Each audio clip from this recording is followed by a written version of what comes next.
9ನೇ class ಅಲ್ವಾ? ಊಟ ಮಾಡಿದ್ದೀರಾ? ಸರಿ, ನಾವು ಇವತ್ತು ನಿಮಗೆ ಫಸ್ಟ್ನೇ ಅಧ್ಯಾಯ ಯಾಕೆ ಮಾಡಿದ್ವಿ ನಾವು ನಿಮಗೆ? ಸ್ವಾತಂತ್ರ್ಯ ನಂತರದಲ್ಲಿ ಶಿಕ್ಷಣದ ಬೆಳವಣಿಗೆ. ಎರಡನೇ ಪಾಠ, ಮೂರನೇ ಪಾಠ ವಾಲಿಬಾಲ್ ಪಾಠದ ಪ್ರಾಯೋಗಿಕ. ಹೌದಲ್ವಾ? ಮಾಡಿದ್ದಲ್ವನ್ನ? ಈಗ 4ನೇ ಪಾಠ ಯಾವುದು? ಈ ಹಾಕಿ ಇದು ನಮ್ಮ ಭಾರತದ ರಾಷ್ಟ್ರೀಯ ಆಟ. ಹೌದಲ್ವಾ? ನೆನಪಿದೆಯಲ್ವಾ? ಇದೇ ಆಗಸ್ಟ್ 29ನೇ ತಾರೀಕಿಗೆ ಮೇಜರ್ ಧ್ಯಾನ್ ಚಂದ್ ಅವರ ನೆನಪಿನ ಹುಟ್ಟುಹಬ್ಬದ ನೆನಪಿಗೋಸ್ಕರ ನಾವೇನ್ ಮಾಡ್ತೀವಿ? ಕ್ರೀಡಾ ದಿನಾಚರಣೆಯನ್ನ ಮಾಡ್ತೀವಿ. ನಿಮಗೆ ಕ್ವಿಜ್ ಮಾಡುವಾಗ ಕೇಳಿದ್ವಿ ನಾವಲ್ವಾ? ಕ್ರೀಡಾ ದಿನಾಚರಣೆಯನ್ನ ಯಾವಾಗ ಆಚರಣೆ ಮಾಡ್ತೀವಿ ಅಂತೇಳಿ? ಆಗಸ್ಟ್ 29ನೇ ತಾರೀಕು. ನೀವು ಇದೇ ಪಾಠವನ್ನ 8ನೇ ತರಗತಿಯಲ್ಲಿ ಕಲ್ತಿದ್ರಿ. ನಾನೇ ನಿಮಗೆ ಹಾಕಿ ಪಾಠವನ್ನ ಮಾಡಿದ್ವಿ. ಹೌದಲ್ವಾ? ಅದ್ರಾಗ ಏನಿತ್ತು? ಹಾಕಿ ಆಟದ ಇತಿಹಾಸ. ಹೌದಲ್ವಾ? ಇತಿಹಾಸ ಏನಪ್ಪ ಅಂತಂದ್ರೆ, ಈಜಿಪ್ಟಿನ ನೈಲ್ ಕಣಿವೆಯಲ್ಲಿರುವ ಬೆನಿ ಹಸನ್ ಗೋರಿಲ್ಲಗಳಲ್ಲಿ 4 ವರ್ಷಗಳ ಹಿಂದೆ ಮಾಡಿದ ಚಿತ್ರಗಳಲ್ಲಿ ಪುರುಷರು ಈ ಆಟವನ್ನು ಆಡುತ್ತಿರುವುದನ್ನು ಕಾಣಬಹುದು. ಅಂದ್ರೆ ಇತ್ತೀಚೆಗೆ ಬಂದಿರುವಂತ ಆಟ ಏನಲ್ಲ ಇದು. ಪುರಾತನ ಕಾಲದಲ್ಲೂ ಕೂಡ ಆಟ ಇತ್ತು. ಅದನ್ನ ಚಿತ್ರ ನೋಡಿದ್ರಲ್ಲ, ಈಗ ಬೇಲೂರು ಹಳೆಬೀಡಿನಲ್ಲೆಲ್ಲ ಚಿತ್ರಗಳು ಕೆತ್ತಿದ ನೋಡಿದ್ರಲ್ವಾ? ಹಂಗೆ ಈಜಿಪ್ಟಿನ ನೈಲ್ ಕಣಿವೆಯಲ್ಲಿರುವಂತ ಬೆನಿ ಹಸನ್ ಗೋರಿಗಳಲ್ಲಿ, ಗೋರಿ ಅಂದ್ರೆ ಏನು? ಸಮಾಧಿಗಳು ನೋಡಿದ್ರಲ್ವಾ? ನಿಮ್ ಸೋಷಿಯಲ್ ಪಾಠದಲ್ಲಿ ಬರುತ್ತಲ್ಲ, ಆ ಗೋರಿಗಳ ಮೇಲೆ ಈ ಚಿತ್ರಗಳನ್ನ ಕೆತ್ತಿದ್ರು. ನಿಮ್ಗೆ ಈ ತರ ಆರ್ಟಿಸ್ಟಿಕ್ ಅನ್ನು ಹಿಡ್ಕೊಂಡು ಉತ್ಕೊಂಡಿರುವಂತ ಚಿತ್ರಗಳನ್ನ ಕೆತ್ತಿದ್ರು. ನೀವು ಮನುಷ್ಯರ ಲಗೋರಿ ಆಟ ಅಂತ ಆಗಿದೆ. ಅದು ಗೋರಿ ಹಿಡ್ಕೊಂಡು ನಿನ್ ತೋರ್ಬಿಟ್ಟು ಕಲ್ಮಲ್ಲಿ ಹಿಡ್ಕೊಂಡು ಏನಂತ ಕರಿತೀರಲ್ಲ, ಕಲ್ಲುಮಣ್ಣ ಅದೇನಂತ ಕರಿತೀರಲ್ವಾ? ಆ ಆಟವನ್ನು ಆಡಿ ನೆನಪಿದೆ ನಿಮಗೆ? ಕೋಲಿಂಗ್ ಹಿಡ್ಕೊಂತಾನೆ, ಹಿಂದ್ಗಡೆ ಒಬ್ಬನ್ ತೂರ್ತಾನೆ, ಆ ಕಲ್ಲಲ್ಲಿ ಕಲ್ಲ ಮೇಲೆ ಅಂತ ಹೋಗ್ತಾ ಇರ್ತೀರ. ದರ್ಶಕ ಕೋಲ ಅಥವಾ ಇಷ್ಟೇ ಜನ ಅಂತ ಏನೋ ಸೀಮಿತ ಇರಲ್ಲ, ಎಷ್ಟು ಬೇಕಾದ್ರೂ ಆಡ್ತಾ ಇರ್ತೀರಲ್ವಾ? ಹಾಗೆ ಹಿಂದೆನೂ ಕೂಡ ಹಾಗೆ ಇದಕ್ಕೆ ಊರಿಂದ ಊರಿಗೆ ಅಡ್ಕೊಂತ ಹೋಗ್ತಿದ್ರು. 8ನೇ ಕ್ಲಾಸಲ್ಲಿ ಇರುವಾಗ ನಿಮಗದು. ಆಮೇಲೆ ಅದನ್ನ ಸೀಮಿತವಾಗಿ ಒಂದು ಅಂಕಣವನ್ನ ಮಾಡ್ಬಿಟ್ಟು, ಅಂಕಣದಲ್ಲಿ ಇಷ್ಟೇ ಜನ ಈ ಆಟವನ್ನು ಆಡಬೇಕು ಅಂತೇಳಿ ಕೆಲವು ನಿಯಮಗಳನ್ನು ಮಾಡಿಬಿಟ್ಟು ಆಟವನ್ನು ಪ್ರಾರಂಭ ಮಾಡಿದ್ರು. ಇತ್ತೀಚಿನ ದಿನಗಳಲ್ಲಿ ಈ ವರ್ಷ 2024 ಇಸ್ವಿಯಲ್ಲಿ ನಡೆದಂತಹ ಒಲಿಂಪಿಕ್ಸ್ ಪ್ಯಾರಿಸ್ನ ಒಲಿಂಪಿಕ್ಸ್ ಕ್ರೀಡಾಕೂಟದಲ್ಲಿ ನಮ್ಮ ಭಾರತ ದೇಶಕ್ಕೆ ಬಂದಂತ ಪ್ರೈಸು ಬಂದಿದೆ ಅಲ್ವಾ? ಕಂಚಿನ ಪದಕವನ್ನ ಪಡ್ಕೊಂಡಿದ್ದಾರೆ. ಅವರಿಗೆ ನಮ್ಮ ಭಾರತ ದೇಶದ ಪ್ರಧಾನಮಂತ್ರಿ ಮತ್ತು ರಾಜ್ಯಪಾಲರು ಅತ್ಯಂತ ಗೌರವಿತವಾಗಿ ಸ್ವಾಗತವನ್ನು ಮಾಡಿದ್ದಾರೆ. ಆಮೇಲೆ ಅದೇ ರೀತಿ ಇನ್ನು ಅನೇಕ ಪ್ರೈಸ್ಗಳೆಲ್ಲ ಬಂದಿದೆ ನಮ್ಮ ಭಾರತ ದೇಶಕ್ಕೆ. ಹೌದಲ್ವಾ? ಈ ಪೇಪರ್ ಎಲ್ಲ ಬಂದಿರ್ಬೇಕಂತ ನಾವು 10ರಲ್ಲಿ ಒಂದು ಆಲ್ಬಮ್ ಟೈಪ್ ಮಾಡಕ್ಕೆ ಚಿತ್ರಗಳನ್ನು ನಾವು ಸರಿ ತೋರಿಸ್ತೀವಿ. ಹೌದಲ್ವಾ? ಆ ತರ ಬಂದಿತ್ತು. ಇತಿಹಾಸ ಮತ್ತು ಅದರಲ್ಲಿ ಅಂಕಣದ ಪರಿಚಯಗಳನ್ನು ಮಾಡ್ಕೊಂಡಿದ್ವಿ ನಾವು. ಹೌದಲ್ವಾ? ಅಂಕಣದ ಪರಿಚಯ ಅಂದ್ರೆ ಮಾಮೂಲಿ ಮಣ್ಣಿನಲ್ಲಿ ಕೂಡ ಆಡ್ತಾರೆ. ಇದೆಲ್ಲ ಆಟಗಳು ಮಡ್ ಕೋರ್ಟ್ ಅಂತ ಕರಿತೀವಿ. ಹೌದಲ್ವಾ? ಇನ್ನು ಲಾನ್ ಕೋರ್ಟ್ ಅಂತ ಬೇರೆ ಬರುತ್ತೆ, ಮ್ಯಾಟ್ ಕೋರ್ಟ್ ಅಂತ ಬೇರೆ ಬರುತ್ತೆ. ಲಾನ್ ಕೋರ್ಟ್ ಅಂತಂದ್ರೆ ಈ ಹುಲ್ಲು ನೋಡಿದೀರಾ? ಕೆಲವು ಪಾರ್ಕ್ ಒಳಗೆಲ್ಲ ಮಾಡಿರ್ತಾರೆ ನೋಡಿದ್ರಿ. ಕ್ರಿಕೆಟ್ ಆಡುವಾಗ ಹುಲ್ಲೆಲ್ಲ ಗ್ರೀನ್ ಕಲರ್ ಕಾಣುತ್ತೆ ನೋಡಿ. ಹೌದಲ್ವಾ? ಆ ತರನ ಮಾಡಿ ಅದರಲ್ಲೂ ಕೂಡ ಆಟವನ್ನು ಆಡ್ತಾರೆ. ಅದ್ರ ಜೊತೆಗೆ ಮ್ಯಾಟ್ ಅಂತ ನೋಡಿದ್ದೀರಾ? ಮ್ಯಾಟ್ ಹಾಕ್ತಾರೆ ನೋಡಿದ್ದೀರಾ? ಎಲ್ಲಿ ಏನೋ ಅದು ತೊಂದರೆ ಆಗಲ್ಲ, ಆ ತರ ಮ್ಯಾಟ್ ಅನ್ನು ಕೂಡ ಹಾಕ್ಬಿಟ್ಟು ಆಟವನ್ನ ಆಡ್ತಾರೆ. ಅದ್ರ ಜೊತೆಗೆ ನೆಕ್ಸ್ಟ್ ನೀವು ಅಂಕಣದ ಪರಿಚಯ, ಎಷ್ಟು ಉದ್ದ ಇತ್ತು, ಎಷ್ಟು ಅಗಲ ಇತ್ತು, ಡಿ ಸರ್ಕಲ್ ಹೆಂಗಿತ್ತು, ಗೋಲ್ ಏರಿಯಾ ಎಲ್ಲಿ ಇರುತ್ತೆ ಇದೆಲ್ಲ ತಿಳ್ಕೊಂಡಿದ್ವಿ. ಹೌದಲ್ವಾ? ಅದು ನಿಮ್ಗೆ 8ನೇ ಕ್ಲಾಸಲ್ಲಿ ಹಾಕಿ ಆಟದ ಮೈದಾನದ ಉದ್ದ ಈ ತರ ಇರುತ್ತೆ. ಹಾಕಿ ಆಟದ ಮೈದಾನ. ಹೌದಲ್ವಾ? ಅಂದ್ರೆ ಮಾಮೂಲಿ ಸೆಂಟ್ರ್ ಎಲ್ಲರಿಗೂ ಇರುತ್ತೆ. ಹೌದಲ್ವಾ? ಇಲ್ಲಿ ಡಿ ಸರ್ಕಲ್ ಅಂತ ಮಾಡಿರ್ತಾರೆ. ಏನಂತ ಕರೀತಾರೆ? ಗೋಲ್ ಏರಿಯಾ ಅಂತ ಕರೀತಾರೆ. ಈ ಬಿಟ್ರೆ ಇಲ್ಲಿ ನಟ್ ಹಾಕಿರ್ತಾರೆ. ಇದು ಈ ತರ ಸ್ಟ್ರೈಟ್ ನಿಂತಿರುತ್ತವು. ಈ ತರ ಹಿಂದ್ಗಡೆ ಬಂದಿರಲ್ಲ, ಅದು ಈ ತರ ಸ್ಟ್ರೈಟ್ ನಿಂತಿರುತ್ತೆ. ಚಿತ್ರದಾಗ ಮಾತ್ರ ಈ ತರ ಕಾಣುತ್ತೆ ಅಂತ ತೋರಿಸಿಲ್ಲ ಅಷ್ಟೇ ನಾವು. ಹೌದಲ್ವಾ? ಇಲ್ಲೊಂದು ಲೈನ್ ಬಂದಿರುತ್ತೆ. ಇದು ಹಾಫ್ ಕೋರ್ಟ್ ಮಾಡಿದ್ರೆ ಧರ್ಮ ಕೋರ್ಟ್ ಒಳಗೆ ಹಾಫ್ ಕೋರ್ಟ್. ಇಲ್ಲೊಂದು ಸರ್ಕಲ್ ಹಾಕಿರ್ತಾರೆ. ಆಟವನ್ನು ಇಲ್ಲಿಂದ ಪ್ರಾರಂಭವನ್ನ ಗೋಲ್ ಹೊಡೆಯೋದ್ರ ಮುಖಾಂತರ ಆಟವನ್ನು ಪ್ರಾರಂಭ ಮಾಡ್ತಾರೆ. ಇದರ ಉದ್ದ 91.40 ಮೀಟರು, ಅಗಲ ಇಲ್ಲಿ 55 ಮೀಟರು. ಎಷ್ಟು ಅಂದ್ರೆ 100 ಅಡಿ 60 ಅಡಿ ದೊಡ್ಡದೇ ಬರುತ್ತೆ ಕೋರ್ಟ್ ಅದಲ್ವಾ. ಇಂಥ ಒಂದು ಅಂಗಣದಲ್ಲಿ ಆಟ ನೋಡಿದ್ರಲ್ಲ ನೀವು, ಸೇಮ್ ಫುಟ್ಬಾಲ್ ಆಡ್ತೀರಲ್ವಾ ನೀವು, ಫುಟ್ಬಾಲ್ ಕೋರ್ಟ್ ಮಾಡಿದ್ದೀರಾ, ಸೇಮ್ ಅದೇ ತರ ಇರುತ್ತೆ, ಆ ತರ ಇರುತ್ತೆ ಕೋರ್ಟ್, ಆ ತರ ಇರುತ್ತೆ. ನೆಕ್ಸ್ಟ್ ಆ ಸಲಕರಣೆಗಳಿಗೆ ಬಂದ್ರೆ ಹಾಕಿ ಸ್ಟಿಕ್ ನೋಡಿದಿರಾ, ಇಂಗ್ಲಿಷ್ ಅಕ್ಷರದ ಜೆ ಅಕ್ಷರ ಬರುತ್ತೆ ನೋಡಿದಿರಾ, ಈ ತರ ಬರುತ್ತೆ ಜೆ, ನೀವು ಜೆ ಬರೀತೀರಪ್ಪ, ಈ ತರ ಬರೀತೀರಲ್ಲ ಜೆನ, ಬರೀತೀರ ಇಲ್ಲ? ಅದೇ ಸ್ಮಾಲ್ ಲೆಟರ್ ಆದ್ರೂ ಕೂಡ ಇಲ್ಲಿ ಏನು ಹಾಕಲ್ ಮೇಲಿಂಗ್ ಬರೀತಿರಲ್ವ ಜೆ ಅಂತ ಹೇಳಿ, ಆತರ ಇದೆಯಲ್ವ ಸ್ಕೂಲು. ಇದನ್ನ ಗ್ರಿಪ್ ಅಂತ ಕರೀತಾರೆ. ಇದ್ರಲ್ಲೇ ನಾವು ಬಾಲನ್ನ ಆಡ್ಬೇಕಾಗಿರೋದು, ಮತ್ತೆ ಹಿಂದ್ಗಡೆ ಭಾಗದಲ್ಲಿ ಆಡಂಗಿಲ್ಲ.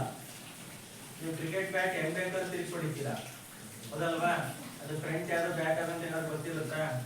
ನೀವು ಆಡೋ ಬ್ಯಾಟ್ಗಳಿಗೆ, ಇನ್ನು ಸ್ಟ್ಯಾಂಡರ್ಡ್ ಆಡೋ ಕ್ರಿಕೆಟ್ ಆಡೋ ಬ್ಯಾಟ್ಗಳಿಗೆ ಫ್ರಂಟ್ ಬ್ಯಾಕ್ ಅಂತ ಇರುತ್ತೆ. ಫ್ರಂಟ್ ಫ್ಲಾಟ್ ಆಗಿರುತ್ತೆ, ಬ್ಯಾಕ್ ಅಂತ ಬಂದಿರುತ್ತೆ, ನೋಡಿದ್ರಲ್ವಾ? ಅವಾಗ ಒಂದೇ ಭಾಗದಲ್ಲಿ ಆಡ್ತಾರಂತ ಹೌದಲ್ವಾ.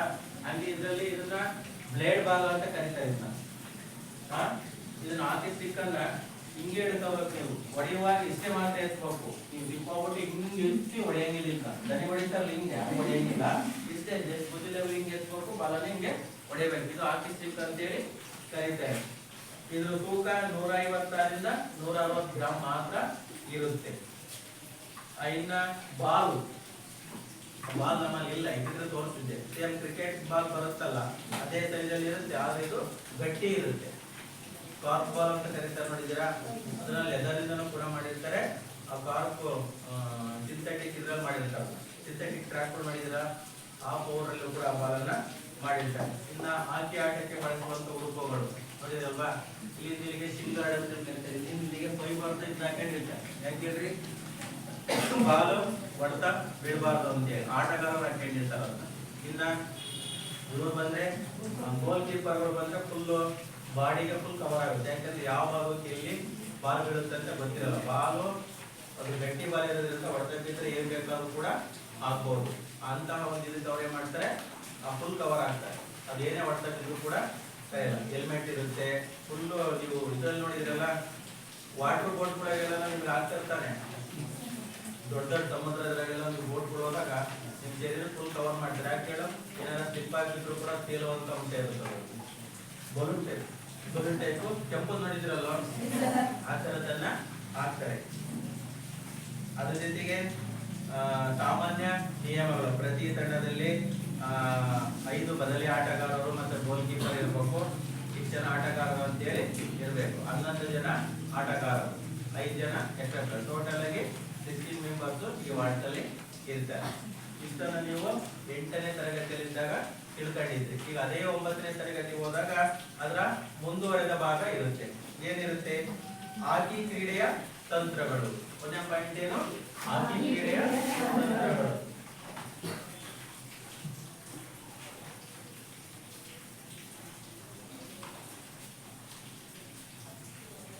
ಎರಡನೇದೇನು, ಹಾಕಿ ಆಟಗಾರರಲ್ಲಿ ಇರಬೇಕಾದ ಅವಶ್ಯಕ ಗುಣಗಳು.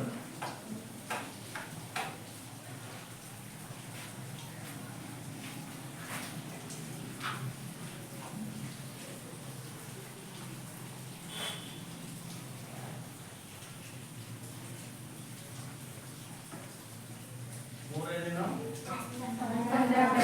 ಪಂದ್ಯಾಟಗಳು ಮತ್ತು ರಸಪ್ರಶ್ನೆಗಳು.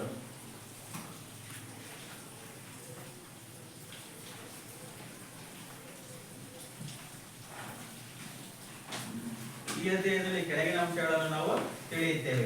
ಒಂದನೇದೇನು, ಹಾಕಿ ಕ್ರೀಡೆಯ ತಂತ್ರಗಳು. ಹಾಕಿ ಆಟವು ಕ್ರೀಡಾ ಕ್ಷೇತ್ರದಲ್ಲಿ ವಿಶೇಷ ಮತ್ತು ಕ್ರಿಯಾಶೀಲವಾದ ಆಟವಾಗಿದ್ದು ನಮ್ಮ ದೇಶದಲ್ಲಿ ವಿಶೇಷವಾದ ಸ್ಥಾನಮಾನವನ್ನು ಪಡೆದಿದೆ. ಇದೊಂದು ವಿಶೇಷವಾದಂತಹ ಒಂದು ಆಟ, ಅದರಲ್ಲೂ ನಮ್ಮ ದೇಶ ಭಾರತ ದೇಶದಲ್ಲಿ ಒಂದು ಏನಿದು ವಿಶೇಷವಾದ ಸ್ಥಾನಮಾನ, ಅಂದ್ರೆ ನಮ್ಮ ಭಾರತದ ದೇಶದ ರಾಷ್ಟ್ರೀಯ ಆಟ ಅಂತೇಳಿ ಒಂದು ಸ್ಥಾನಮಾನವನ್ನು ಕೂಡ ಹೊಂದಿದೆ. ಈ ಆಟವು ತನ್ನದೇ ಆದಂತಹ ರಾಷ್ಟ್ರೀಯ ಮಹತ್ವ ಹೊಂದಿರುತ್ತದೆ. ಕೆಲವು ಅಂಶಗಳನ್ನು ಈಗಾಗಲೇ ಇಂದಿನ ತರಗತಿಯಲ್ಲಿ ತಿಳಿದಿದ್ದು, ಈ ಪಾಠದಲ್ಲಿ ಹಾಕಿ ಆಟಕ್ಕೆ ಸಂಬಂಧಿಸಿದಂತೆ ತಾತ್ವಿಕ ಅಂಶಗಳನ್ನು ತಿಳಿದುಕೊಳ್ಳೋಣ. ಅಂದ್ರೆ ಇಂದಿನ ತರಗತಿನ ಇದುವರೆಗೆ ಹೇಳಿದಲ್ಲ, ಇತಿಹಾಸ, ಅಂಕಣದ ಉದ್ದ ಆಗಲ, ಅದಕ್ಕೆ ಬೇಕಾದಂತ ಸಲಕರಣೆಗಳು, ಹಾಕಿ ಸ್ಟಿಕ್ ಆಗ್ಬೋದು, ಬಾಲ್ ಆಗ್ಬೋದು, ಡ್ರೆಸ್ ಉಡುಪುಗಳಾಗ್ಬೋದು, ಇವನ್ನ ಹಿಂದಿನ ತರಗತಿಯಲ್ಲಿ ನೀವು ತಿಳ್ಕೊಂಡಿದ್ರಿ. ಇನ್ನ ಹಾಕಿ ಕ್ರೀಡೆಯಲ್ಲಿನ ತಂತ್ರಗಳು, ಏನ್ ತಂತ್ರಗಳು ಅಂತೇಳಿ ನೋಡೋಣ. ಹಾಕಿ ಮತ್ತು ಇತರೆ ತಂಡದ ಪಂದ್ಯಾಟಗಳಲ್ಲಿ ಮುಖ್ಯವಾಗಿ ವಲಯಗಳು ಪ್ರಮುಖವಾಗಿ ಉತ್ತಮ ತಂತ್ರಗಾರಿಕೆಯಾಗಿ ರೂಪುಗೊಂಡಿರುತ್ತವೆ. ಆಟಗಾರನು ಪಂದ್ಯಾಟದ ಸಂದರ್ಭಗಳಲ್ಲಿ ಈ ಅಂಶಗಳನ್ನು ಗಮನದಲ್ಲಿಟ್ಟುಕೊಂಡು ಈ ತಂತ್ರಗಳನ್ನು ಬಳಸಿದರೆ ಜಯದ ಹಾದಿ ಸುಲಭವಾಗುತ್ತದೆ. ಸುಮ್ಮನೆ ಹಾಕಿ ಸ್ಟಿಕ್ ಇದೆ, ಬಾಲ್ ಇದೆ ಅಂತೇಳಿ ಹೆಂಗ್ ಬೇಕಂಗೆ ಆಡಂಗಿಲ್ಲ. ಅದಕ್ಕೆ ನಿಯಮಗಳಿರ್ತವೆ. ತೋರಿಸಿದ ಹಾಕಿ ಸ್ಟಿಕ್ ಅನ್ನ ನೀವು ಎತ್ತಬಹುದು. ಯಾವಾಗ ಓವರ್ ಎತ್ಬೋದು ಅಂದ್ರೆ ನಿನ್ನ ಸುತ್ತಮುತ್ತ ಯಾರು ಇರೋದಿಲ್ಲ, ಹೌದಲ್ವಾ? ನಿನ್ನ ಸುತ್ತಮುತ್ತ ಯಾರು ಇಲ್ದಾಗ ಎತ್ತಿಬಿಟ್ಟು ಫಾಸ್ಟ್ ಆಗಿ ನನ್ನ ಟೀಮ್ ನಲ್ಲಿ ನಾವು ಬಾಲ್ ಹಾಕ್ಬೇಕಪ್ಪ ಅಂತ ದೂರಲ್ಲಿ ನಾವು ಬಾಲನ್ನ ಹೊಡಿಬೇಕಾದ್ರೆ ಎತ್ತಲೇಬೇಕಾದ ಸ್ಟಿಕ್ ಅನ್ನು. ನಮ್ಮ ಸುತ್ತಮುತ್ತ ಈ ಸ್ಟಿಕ್ ಎತ್ತಿದ್ವಿ ಅಂದ್ರೆ ಒಂದು 5 ಅಡಿ ಸರ್ಕಲ್ ಅಲ್ಲಿ ಯಾರು ನಮ್ಮ ಪಾರ್ಟ್ನರ್ ಆಗಲಿ ಆಪೋಸಿಟ್ ಟೀಮ್ ಅಲ್ಲಿ ಇರಬಾರ್ದು. ಯಾಕಂದ್ರೆ ಅವ್ರಿಗೆ ಏನಾರ ಬಾಲ್ ಸ್ಟಿಕ್ ಟಚ್ ಆಗಪ್ಪ ಅಂದ್ರೆ ಆಟೋಮೆಟಿಕ್ ಆಗಿ ಅವರಿಗೆ ಮತ್ತೆ ಇದನ್ನ ಮಾಡ್ತಾರೆ, ನಿನಗೆ ಪನಿಷ್ಮೆಂಟ್ ಮಾಡ್ತಾರೆ, ಕೋರ್ಟ್ ಇಂದ ಹೊರಗಡೆ ಹಾಕಂತ. ನೋಡಿಲ್ಲ ಕಾರ್ಡ್ ತೋರಿಸ್ತಾರೆ, ರೆಡ್ ಕಾರ್ಡ್ ಅನ್ನ ತೋರಿಸ್ತಾರೆ. ಆ ತರ ಅವರು ಅದರಲ್ಲಿ ಅಬ್ಸರ್ವ್ ಮಾಡ್ತಿರ್ತಾರೆ. ಒಂದು ಸ್ಟಿಕ್ ಅನ್ನ ಎಷ್ಟು ಎಸುತ್ತಾನೆ, ಬಾಲ್ ಹಿಂಗ್ ಹೊಡೆಯುವಾಗ ಅಷ್ಟೇ ಇಷ್ಟೇ ಹಿಂಗ್ ಎತ್ಬೇಕು ಅಷ್ಟೇ, ಮತ್ತೇನಾದ್ರು ನೀವು ಹಿಂಗ್ ಹೊಡೆದು ಹಿಂಗ್ ತಿರ್ಸಿದಪ್ಪ ಅಂತ ಇಲ್ಲ, ಅದಲ್ವಾ? ಇದಿಷ್ಟೇ, ಈ ಭುಜ ಲೆವೆಲ್ ಇಂದ ಈ ಭುಜ ಲೆವೆಲ್ಗೆ ಅಷ್ಟೇ ಅವಕಾಶ. ಇದು ಗ್ರಿಪ್ ಮಾತ್ರ ಬಹಳ ಬೇಗ ಇರ್ತದೆ, ಕಂಟ್ರೋಲ್ ಇದೇನೆ. ಹಿಂಗ್ ಹೊಡೆದಪ್ಪ ಅಂದ್ರೆ ಇಷ್ಟೇ, ಇಲ್ಲೇ ಸ್ಟಾಪ್ ಆಗುತ್ತೆ, ಹೌದಲ್ವಾ? ನೀವು ರನ್ನಿಂಗ್ ರೇಸ್ ಓಡ್ ಬರ್ತೀರಾ, ಎಂಡಿಂಗ್ ಲೈನ್ ಇರುತ್ತೆ, ಎಂಡಿಂಗ್ ಸ್ಟಾಪ್ ಮಾಡ್ತೀರಾ, ಬ್ಯಾಲೆನ್ಸ್ ಮುಂದೆ ಹೋದೇ ಹೋಗುತ್ತೆ, ಹೌದಲ್ವಾ? ಕಂಟ್ರೋಲ್ ಒಂದೇ ಸರಿ ಮಾಡಕ್ಕೆ ಆಗಲ್ಲ, ಹೌದಲ್ವಾ? ಇದರಲ್ಲಿ ಮಾಡಲೇಬೇಕು. ಏನಂತಾನೆ, ಹಾಕಿ ಮತ್ತು ಇತರೆ ತಂಡದ ಪಂದ್ಯಗಳಲ್ಲಿ ಮುಖ್ಯವಾಗಿ ವಲಯಗಳು ಪ್ರಮುಖವಾಗಿ ಉತ್ತಮ ತಂತ್ರಗಾರಿಕೆಯಾಗಿ ರೂಪುಗೊಂಡಿರುತ್ತವೆ. ಆಟಗಾರನು ಪಂದ್ಯಾಟದ ಸಂದರ್ಭಗಳಲ್ಲಿ ಈ ಅಂಶಗಳನ್ನು ಗಮನದಲ್ಲಿಟ್ಟುಕೊಂಡು ಈ ತಂತ್ರಗಳನ್ನು ಬಳಸಿದರೆ ಜಯದ ಹಾದಿ ಸುಲಭವಾಗುತ್ತದೆ. ಅಂದ್ರೆ ಕೆಲವೊಂದು ನಿಯಮಗಳನ್ನ ಪಾಲನೆ ಮಾಡ್ಕೊಂತಾನ, ಯಾವ ರೀತಿ ಆಟವನ್ನು ಆಡಬೇಕು, ಯಾವ ರೀತಿ ಪಾಸ್ ಆಗ್ಬೇಕು, ಯಾವ ರೀತಿ ಬಾಲನ್ನ ಹೊಡಿಬೇಕು, ಯಾವ ಭಾಗದಲ್ಲಿ ಹೊಡಿಬೇಕು, ಯಾರಿಗೆ ಹಾಕ್ಬೇಕು, ಇವನ್ನೆಲ್ಲ ನಾವು ತಿಳ್ಕೊಂಡಿದ್ರೆ. ನೀವು ಉದಾಹರಣೆ ಥ್ರೋಬಾಲ್ ಆಡ್ತಿರಲ್ವಾ? ನಾವೇನ್ ಹೇಳ್ತೀವಿ, ಯಾರು ವೀಕ್ ಇರ್ತಾರೆ, ಹೌದಲ್ವಾ? ಎಲ್ಲಿ ಗ್ಯಾಪ್ ಇರುತ್ತೆ ಅಂತಲ್ಲಿ ಬಾಲ್ ಹಾಕಿದ್ರೆ ನಮಗೆ ಪಾಯಿಂಟ್ ಬರ್ತವೆ, ಹೌದಾ? ಹೇಳ್ತೀವಿ ಇಲ್ಲ ನಾವು, ಹೌದಲ್ವಾ? ಇದು ಕೂಡ ಅದೇ ನಿಯಮ. ಪ್ರಮುಖವಾಗಿ ಔಟ್ ನಂಬರಿಂಗ್ ಅಂದರೆ ಎಲ್ಲ ಆಟಗಾರರು ರಕ್ಷಣಾತ್ಮಕ ಆಟಗಾರರಿಗಿಂತ ಹೆಚ್ಚಿನ ಸಂಖ್ಯೆಯ ದಾಳಿ ಮಾಡುವುದು ಒಂದು ಉತ್ತಮ ತಂತ್ರಗಾರಿಕೆ, ಹೌದಲ್ವಾ? ಏನಂತ ಕರೀತಾರೆ, ಅಫೆನ್ಸಿವ್ ಮತ್ತು ಡಿಫೆನ್ಸಿವ್. ಅಂದ್ರೆ ಆಟಗಾರರು ಮತ್ತು ಎದುರಿನ ಆಪೋಸಿಟ್ ತಂಡದವರು ಕೂಡ, ಹೌದಲ್ವಾ? ನಮ್ಮ ಹತ್ರ ಬಾಲ್ ಇದೆ ಅಂದ್ರೆ ನಮ್ಮ ತಂಡದವರು ಅವ್ರಿಗೆ ಬಾಲ್ ಸಿಗದಾಗಿ ಅಂತ ಡ್ರಿಬ್ಲಿಂಗ್ ಮಾಡ್ಕೊಂಡು ಹೋಗೋದು, ಪಾಸ್ ಮಾಡ್ಕೊಂಡು ಹೋಗೋದನ್ನ ಮಾಡ್ಕೊಳ್ತಾ ಹೋಗ್ಬೇಕು. ಅವ್ರನ್ನ ಸುತ್ತ ನಾವು ಕವರ್ ಆಗಿಬಿಡ್ಬೇಕು ಅವಾಗ, ಹೌದಲ್ವಾ? ನೀವು ಹಾಕಿ ಆಟವನ್ನು ನೋಡಿದ್ರೆ ಗೊತ್ತಾಗುತ್ತೆ. ಇದು ತಮ್ಮ ಮೈದಾನದಲ್ಲಿ ಚೆಂಡು ಇದ್ದ ಸಮಯದಲ್ಲಿ ದಾಳಿಗಾರರು ಏಕಕಾಲದಲ್ಲಿ ಎದುರಾಳಿ ಅಂಕಣಕ್ಕೆ ಪ್ರವೇಶಿಸುವುದು ಎಂದರ್ಥ. ಪ್ರತಿಯೊಬ್ಬ ಆಟಗಾರನ ಪಾತ್ರ ಅಂತಿಮ ಆಟದವರೆಗೂ ಪ್ರಮುಖವಾಗಿರುತ್ತದೆ. ಆಟ ಪ್ರಾರಂಭ ಮಾಡಿ ಬಿಡೋದು ಅಷ್ಟೇ ಅಲ್ಲ, ಆಟ ಪ್ರಾರಂಭ ಆದಾಗಲಿಂದ ಹಿಡಿದು ಕೊನೆ ತನಕ ಆಟವನ್ನು ಆಡುವುದು ಪ್ರತಿಯೊಬ್ಬ ಆಟಗಾರನ ಏನಾಗಿರುತ್ತೆ, ಗುರಿಯಾಗಿರುತ್ತೆ, ಹೌದಲ್ವಾ? ಬಿಡೋ ನಾವು 11 ಜನ ಇದೀವಿ, ಯಾವಂತಾಗ ಬಾಲ್ ಐತಿ ಅವನ ಆಡ್ತಾನೆ ಅನ್ನಂಗಿಲ್ಲ. 11 ಜನನು ಕೂಡ ಅಲರ್ಟ್ ಆಗಿರ್ಬೇಕು. ಯಾಕೆ, ಯಾವಾಗ ಯಾರಿಗ್ ಬಾಲ್ ಬರುತ್ತೋ ಗೊತ್ತಿರಲ್ಲ, ಹೌದಲ್ವಾ? ಆಟ ಪ್ರಾರಂಭ ಆದಾಗಲಿಂದ ಕೊನೆ ತನಕ ಕೂಡ ಆಕ್ಟಿವ್ ಆಗಿ ಇರಬೇಕು. ಚೆಂಡಿನಂತ 2 ತಂಡದವರು ಇರುತ್ತಾರೆ, ಅಂದ್ರೆ ಇಲ್ಲಿ ದಾಳಿಗಾರರು ಇರ್ತಾರೆ, ರಕ್ಷಣೆಗಾರರು ಇರ್ತಾರೆ. ನಮ್ಮ ಟೀಮ್ ಹತ್ರ ಬಾಲ್ ಇತ್ತಪ್ಪ ಅಂದ್ರೆ ಬಾಲನ್ನು ರಕ್ಷಣೆ ಮಾಡ್ಕೊಬಿಟ್ಟು ಯಾವ ರೀತಿ ಗೋಲ್ ಮಾಡ್ಕೊಂಡು ಹೋಗ್ಬೇಕು ಅನ್ನೋದು ಕೂಡ ನಮ್ ಕೆಲಸ ಆಗಿರುತ್ತೆ. ಆದ್ರೆ ಆಪೋಸಿಟ್ ಟೀಮ್ ಏನ್ ಮಾಡ್ತಾರೆ, ಬಾಲನ್ನ ಹೆಂಗೆ ಅವರಿಂದ ಕಿತ್ಕೋಬೇಕು ಅಂತ ಕೂಡ ಪ್ರಯತ್ನವನ್ನು ಅವರು ಮಾಡ್ತಿರ್ತಾರೆ. ನೀವೇನಾದ್ರು ಒಂದ್ ಸಿಕ್ಕರೆ ಹೆಂಗ್ ಜಾಲ ಆಡ್ತಿರಲ್ವಾ, ಎಲ್ಲರಿಗೂ ಬೇಕು ಅಂತ ಮಾಡ್ತೀರೇ ಇಲ್ಲ, ಮಾಡ್ತೀರಲ್ರ? ಈಗ ಹಾಲು ಕುಡಿಯಕ್ ಹೋಗಿದ್ರಿ, ಹೌದಲ್ವಾ? ನಾವ್ ಯಾವಾಗ ಕುಂದಿಸ್ಕೊಡ್ತೀವಿ ತಾನೆ, ಈಗೆಲ್ಲ ನುಗ್ಕೊಂಡಿದ್ರಲ್ಲ, ಅದು ಬಿಸಿ ಇರುತ್ತೆ, ಅವ್ರು ಕೆಲಸ ಆಗ್ರೆ ಮಾಡ್ಕೊಂತಾರೆ, ಒಂದತ್ರ ಕುತ್ಕೊಂಡ್ಬಿಡ್ತಾರೆ ಫಿಕ್ಸ್ ಆಗಿ ಅವ್ರು, ಹೌದಲ್ವಾ? ಲಾಸ್ ಆಗೋದು ಯಾರಿಗೆ? ಯಾರಿಗಾರ ಏನಾದ್ರು ಮೈನಸ್ ಅಲ್ಲಿ ಆಗೋದು ಯಾಕಪ್ಪ, ಹೌದಲ್ವಾ? ನಾವ್ ಯಾಕೆ ಕೂತ್ಕೊಡ್ತಿದೀವಿ ಅಂದ್ರೆ ಯಾರು ಏನೋ ತೊಂದ್ರೆ ಆಗ್ಬಾರ್ದು ಅನ್ನೋ ದೃಷ್ಟಿಯಿಂದ ನಾವು ನಿಮಗೆ ಕೂರಿಸ್ಕೊಡ್ತೀವಿ ಅಷ್ಟೇ. ಇಲ್ಲ ಅಂದ್ರೆ ಹೋಗಲೇ ಹೆಂಗಾರ ಮಾಡ್ಕೊಳ್ಳಿ ಅಂತ ಹೇಳ್ಬೋದು. ಅಂತ ತೊಂದರೆಗಳು ಆಗ್ಬಾರ್ದು ಅನ್ನೋ ದೃಷ್ಟಿಯಿಂದ. ಹಂಗೆ ಕೂಡ ಇಲ್ಲಿ ನಮ್ಮ ಹತ್ರ ಬಾಲ್ ಇದೆ ಅಂತಂದ್ರೆ ನಮ್ಮ ತಂಡದವರು ಆ ಬಾಲನ್ನು ಯಾವ ರೀತಿ ರಕ್ಷಣೆಯನ್ನ ಮಾಡಬೇಕು, ಯಾವ ರೀತಿ ಗೋಲ್ ಹತ್ರ ಬೈದು ಗೋಲನ್ನ ಮಾಡಿ ನಾವು ಅಂಕಗಳನ್ನ ಪಡಿಬೇಕು ಅನ್ನೋದು ನಮ್ಮ ಗುರಿಯಾಗಿರ್ಬೇಕು. ಆದ್ರೆ ಇಲ್ಲಿ ರಕ್ಷಣಾ ಆಟಗಾರರು ಮತ್ತೆ ದಾಳಿಗಾರರು ಇಬ್ರು ಕೂಡ ಆಕ್ಟಿವ್ ಆಗಿರ್ತಾರೆ. ಅವ್ರು ಬಾಲ್ ಎಂಟಿಗೆ ಹೋಗ್ಬೇಕು ಅಂತ ನೋಡ್ತಿರ್ತಾರೆ, ನಾವು ಬಾಲ್ ಹೆಂಗ್ ಗೋಲ್ ಮಾಡ್ಬೇಕಂತ ನೋಡ್ತಾ ಇರ್ತೀವಿ. ಹೌದಲ್ವಾ? ಏನು ವ್ಯತ್ಯಾಸ ಇರಲ್ಲ, ಇಬ್ರು ಸಮಾಸಮಿ ಆಟಗಳನ್ನ ಆಡುವಂತರಿರ್ತಾರೆ. ಪಂದ್ಯಾಟದಲ್ಲಿ ಪ್ರಮುಖವಾಗಿ ಚೆಂಡು ಮೈದಾನದಲ್ಲಿ ಚಲಿಸುತ್ತಿರುತ್ತದೆ. ಪಾಸಿಂಗ್, ಪುಷಿಂಗ್, ಡ್ರಿಬ್ಲಿಂಗ್, ರನ್ನಿಂಗ್, ತಕ್ಷಣ ಬಲಕ್ಕೆ ಮತ್ತು ಎಡಕ್ಕೆ ಹೊಡೆಯುತ್ತಾ ಚೆಂಡನ್ನು ಸ್ಟಿಕ್ ನ ಹಿಡಿತದಲ್ಲಿ ಇಟ್ಟುಕೊಂಡು ಎದುರಾಳಿಗಳನ್ನು ವಂಚಿಸುತ್ತಾ ತಮ್ಮ ತಂಡದವರಿಗೆ ಪಾಸ್ ನೀಡುವುದು. ಅಂದ್ರೆ ಡ್ರಿಬ್ಲಿಂಗ್ ಅಂತ ನೋಡಿದೀರಾ, ಚೆಂಡು ಮೈದಾನದಲ್ಲಿ ಇರುತ್ತೆ, ಏನ್ ಕೋರ್ಟ್ ಒಳಗೆ ಇರುತ್ತಲ್ಲ ಅಲ್ಲಿ. ಪಾಸಿಂಗ್ ಅಂತಂದ್ರೆ ನಮ್ಮ ತಂಡದಲ್ಲಿ ಒಬ್ಬಿರ್ತಾನೆ, ಇಲ್ಲೊಬ್ಬಿರ್ತಾನಲ್ವಾ, ಇಲ್ಲೊಬ್ಬಿರ್ತಾನೆ, ಇವನಿಗೆ ಬಾಲನ್ನ ತಳ್ಳುವಂತದನ್ನ ಪಾಸಿಂಗ್ ಅಂತ ಹೇಳಿ ಕರೀತಾರೆ. ಪಾಸ್ ಮಾಡೋದಂತ ಒಬ್ಬರಿಂದ ಒಬ್ಬರಿಗೆ ಪಾಸ್ ಮಾಡೋದು ಗೊತ್ತಾಗುತ್ತೆ ನಿಮಗೆ. ಏನಾದ್ರು ಒಂದು ಲಗೋರಿ ಚೆಂಡು ಆಡುವಾಗ ಆಗ ನನಗೆ ಹೊಡಿತೀನಿ ಅಂತ ಹೇಳ್ತಾರೆ, ಮೊದಲ್ವಾ? ಅವನ ಭಕ್ತಾಗಿ ನಿನ್ನ ಆಪೋಸಿಟ್ ಇಂದ ನಿಂತಿದ್ರೆ, ನೀವು ನಿಂತಿದ್ರೆ, ನೀನು ಇಲ್ಲಿಂದ ಡೈರೆಕ್ಟ್ ಆಗಿ ಅವ್ನು ಹೊಡೆಯಕ್ಕಾಗಲ್ಲ ಅನ್ನೋ ಉದ್ದೇಶ ಏನ್ ಮಾಡ್ತೀರಾ, ನಮ್ಮ ತಂಡದವರಿಗೆ ಅವನಿಗೆ ಪಾಸ್ ಅನ್ನ ಹಾಕ್ತೀರಾ. ಅವಾಗ ಏನ್ ಮಾಡ್ತಾರ, ಅವನಿಗೆ ಗುರಿ ಹೊಡಿಲಿಕ್ಕೆ ಸಾಧ್ಯ ಆಗುತ್ತೆ. ಇದು ಹೇಳ್ತಾರೆ ಪಾಸಿಂಗ್, ಅದಲ್ವಾ? ಒಬ್ಬರಿಂದ ಅದೇ ತಂಡದ ಇನ್ನೊಬ್ಬರಿಗೆ ಬಾಲನ್ನ ಪಾಸ್ ಮಾಡುವಂಥದ್ದು. ಪುಷಿಂಗ್ ಅಂದ್ರೆ ಪುಷ್ ಮಾಡುವಂಥದ್ದು, ಬಾಲನ್ನ ಪಾಸ್ ಮಾಡೋದಂದ್ರೆ ಫಾಸ್ಟ್ ಆಗಿರುತ್ತೆ. ಪುಷಿಂಗ್ ಅಂದ್ರೆ ನಿಧಾನವಾಗಿ ಪುಷ್ ಮಾಡ್ಕೊಂತ ಹೋಗ್ತಿರ್ತಾರೆ ನೋಡಿ, ಪುಷ್ ಮಾಡ್ಕೊಂಡು ರೋಲ್ ಮಾಡ್ಕೊಂತ ಹೋಗ್ತಿರ್ತಾರೆ ನೋಡಿದೀರಾ, ಅದು ಪುಷಿಂಗ್ ಅಂತ ಹೇಳಿ ಕರೀತಾರೆ. ಡ್ರಿಬ್ಲಿಂಗ್ ಅಂತಂದ್ರೆ ನೀವು ಬಾಲ್ ಕೊಟ್ರೆ ಬಾಲಿಂಗ್ ನೆಲ ಕೊಡ್ಕೊಂತ ಹೋಗ್ತಿರ್ತೀರಾ ನೋಡಿದೀರಾ, ಅದು ಯಾವ ಟೈಪ್ ಬರುತ್ತೆ, ನೀವು ಬಾಸ್ಕೆಟ್ ಬಾಲ್ ಅದರಲ್ಲಿ ಬರುತ್ತೆ. ಫುಟ್ಬಾಲ್ ಅಂದ್ರೆ ಕಾಲಾಗಿ ಹಿಂಗೆ ಆ ಕಡೆ ಈ ಕಡೆ ಅನ್ಕಂತ ಹೋಗ್ತಾ ಇರ್ತೀರಾ, ಹೌದಲ್ವಾ? ಬಾಸ್ಕೆಟ್ ಬಾಲ್ ಅಲ್ಲಿ ಡ್ರಿಬ್ಲಿಂಗ್ ಗೊತ್ತಾಗುತ್ತೆ. ಅದೇ ತರ ನೀವು ಈ ಹಾಕಿ ಆಟದಲ್ಲೂ ಕೂಡ ಬಾಲ್ ಅನ್ನ ಡ್ರಿಬ್ಲಿಂಗ್ ಮಾಡುವಂತದ್ದು. ಹೆಂಗೆ ಅಂತಂದ್ರೆ ರೌಂಡ್ ಬರ್ತಾ ಇರುತ್ತೆ, ಹಿಂಗೆ ಬರ್ತಾ ಇರುತ್ತಲ್ವಾ, ಅದನ್ನ ಡ್ರಿಬ್ಲಿಂಗ್ ಅಂತ ಹೇಳಿ ಕರೀತಾ ಇರ್ತಾರೆ. ಇನ್ನ ನೆಕ್ಸ್ಟ್ ರನ್ನಿಂಗ್ ಅಂದ್ರೆ ಬಾಲನ್ನ ರೋಲ್ ಮಾಡ್ಕೊಂತ ಹಿಡ್ಕೊಂಡು ಬಾಲನ್ನ ನಿಮ್ಗೆ ನೋಡ್ಕೊಂತ ಹೋಗ್ತಿರ್ತಾರೆ ನೋಡಿದೀರಾ. ಯಾಕಂದ್ರೆ ಆಪೋಸಿಟ್ ಟೀಮ್ ಯಾರು ಇಲ್ದಾಗ ಇಲ್ಲಿಂದ ಹಿಟ್ ಮಾಡಕ್ ದೂರ ಕೋರ್ಟ್ ನಾವು ಅವಾಗ ಮಾಡ್ತಾರೆ, ಬಾಳ ನಿಮ್ಗೆ ಅನ್ಕೊಂತ ಪಾಸ್ ರನ್ನಿಂಗ್ ಮಾಡ್ಕೊಂತ ಹೋಗ್ತಾ ಇರ್ತಾರೆ. ಅದಕ್ಕೆ ಅವರು ಪಾಸಿಂಗ್, ಪುಷಿಂಗ್, ರನ್ನಿಂಗ್, ತಕ್ಷಣ ಬಲಕ್ಕೆ ಮತ್ತು ಎಡಕ್ಕೆ, ಹೌದಲ್ವಾ? ಯಾರು ಬಂದ್ರಪ್ಪ ಅಂತ ನಮ್ಮ ಟೀಮ್ ಈ ಕಡೆ ಇದ್ರು ಅಂತ ಹಿಂಗೆ ಎಡಗಡೆ ಹೊಡೆಯೋದನ್ನ ಸರಿ, ಬಲಗಡೆಗೆ ಹೊಡೆಯುವಂಥದ್ದು. ಎಲ್ಲರನ್ನು ಕೂಡ ಆಟವನ್ನು ಆಡ್ಕೊಂತ ಹೋಗ್ತಾ ಇರ್ತಾರೆ. ಇಂತಹ ಸಂದರ್ಭದಲ್ಲಿ ಫ್ಲಿಕ್ ಅಥವಾ ಸ್ಕೂಪ್ ಪುಷ್ ಇಟ್ಟು ಕೌಶಲ್ಯಗಳ ಮುಖಾಂತರ ಚೆಂಡನ್ನು ಅತಿ ವೇಗವಾಗಿ ಕಳಿಸುವುದು. ಅಂದ್ರೆ ಫ್ಲಿಕ್ ಅಥವಾ ಸ್ಕೂಪ್ ಪುಷ್ ಇಟ್ಗಳ ಅಂತಂದ್ರೆ ನಾವು ಡ್ರಿಬ್ಲಿಂಗ್ ಮಾಡ್ಕೊಂತ ಹೋಗ್ತಿದ್ವಿ, ತಕ್ಷಣ ಬಂದ್ರೆ ಏನ್ ಮಾಡ್ಬೇಕು, ಬಾಲನ್ನ ಹಿಟ್ ಮಾಡುವಂತ. ಹಿಟ್ ಅಂತಂದ್ರೆ ಹೊಡೆಯುವಂತದ್ದು, ಬಾಲನ್ನ ಜೋರಾಗಿ ಹೊಡೆಯುವಂಥದ್ದು. ಯಾರಿಗೆ ಅಥವಾ ಗೋಲ್ಗೆ ಹೊಡಿಬಹುದು ಅಥವಾ ನಮ್ಮ ತಂಡದವರು ಎಲ್ಲಿರ್ತಾರೋ ಅವ್ರ ಕಡೆ ಬಾಲನ್ನ ಹೊಡಿಬಹುದು, ವೇಗವಾಗಿ ಕಳಿಸುವಂತದ್ದು. ಇಷ್ಟು ಹಾಕಿ ಕ್ರೀಡೆಯಲ್ಲಿನ ತಂತ್ರಗಳು. ನೆಕ್ಸ್ಟ್ ಹಾಕಿ ಆಟಗಾರರಲ್ಲಿ ಇರಬೇಕಾದ ಅವಶ್ಯಕ ಗುಣಗಳು. ಏನೇ ಪಾಯಿಂಟ್ ಅಲ್ವಾ?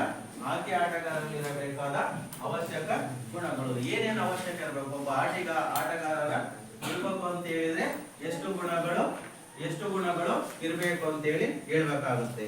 ಒಂದೇನೇನಪ್ಪ ಅಂದ್ರೆ ಹಾಕಿ ಮೈದಾನದುದ್ದಕ್ಕೂ ಹಲವು ಬಾರಿ ಓಡಾಡಿ ಪರಿಣಾಮಕಾರಿಯಾಗಿ ಆಡಬೇಕಾಗಿರುವುದರಿಂದ ಕಷ್ಟ ಸಹಿಷ್ಣುತೆ ಅತ್ಯಮೂಲ್ಯವಾಗಿದೆ. ಏನಂತಾರೆ? ಹಾಕಿ ಮೈದಾನದುದ್ದಕ್ಕೂ ಹಲವು ಬಾರಿ ಓಡಾಡಿ ಪರಿಣಾಮಕಾರಿಯಾಗಿ ಆಡಬೇಕಾಗಿರುವುದರಿಂದ ಕಷ್ಟ ಸಹಿಷ್ಣುತೆ ಅತ್ಯಮೂಲ್ಯವಾಗಿದೆ. ನೀವು ಅಪರೂಪಕ್ಕೆ ಒಂದ್ಸರಿ ಆಟ ಆಡಕ್ ಹೋದ್ರೆ ಸುಸ್ತಾಗುತ್ತೆ, ಹೌದಲ್ವಾ? ನೀವು ಆಟ ಪ್ರಾರಂಭ ಮಾಡಕ್ಕಿಂತ ಮುಂಚೆ ನೀವು ವಾರ್ಮ್ ಅಪ್ ಮಾಡ್ತೀರಾ, ಒಂದು 3 ರೌಂಡ್ ಓಡ್ಬಿಟ್ಟು ಕಂಡೀಷನ್ ಎಕ್ಸರ್ಸೈಸ್ ಮಾಡ್ತೀರಲ್ವಾ, ಆ ತರ ಮಾಡಿದ್ರೆ ನಿಮಗೆ ಆಟ ಆಡುವಾಗ ಸುಸ್ತು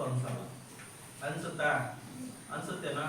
ಈಗ ನೀವು ರನ್ನಿಂಗ್ ರೇಸ್ ಎಲ್ಲ ಪ್ರಾಕ್ಟೀಸ್ ಮಾಡ್ತಾ ಇದ್ದೀರಾ, ನಿಮಗೆ ಅಲ್ಲಿ ಈಗ ನಾವು ಸ್ಪೋರ್ಟ್ಸಿಗೆ ಹೋದ ರನ್ನಿಂಗ್ ರೇಸ್ ಓಡ್ರಪ್ಪ ಅಂತ ಆರಾಮಾಗಿ ಓಡ್ತೀರಾ, ನಿಮ್ಗೆ ಏನು ಸುಸ್ತು ಅನ್ಸಲ್ಲ, ಹೌದಲ್ವಾ?